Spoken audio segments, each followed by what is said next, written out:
Ang sulat para sa iglesia sa Thyatira.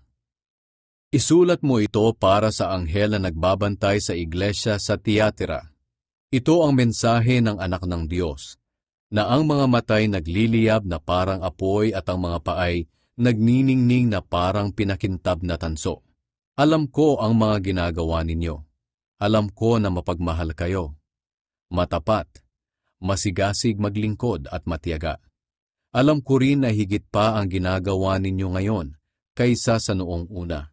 Ngunit ito ang ayaw ko sa inyo.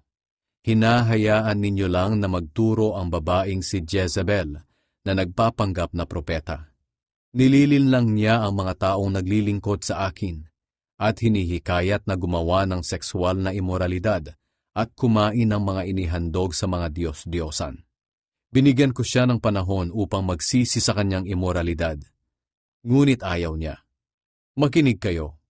Bibigyan ko siya ng karamdaman hanggang sa hindi na siya makabangon sa higaan.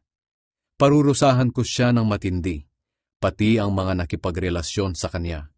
Kung hindi sila magsisisi sa kanilang kasamaan, papatayin ko ang mga tagasunod niya upang malaman ng lahat ng iglesia na alam ko ang iniisip at hinahangad ng tao.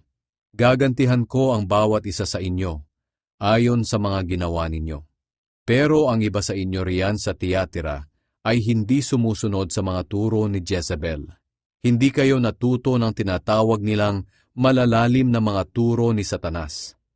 Kaya wala na akong idadagdag pang tuntunin na dapat ninyong sundin.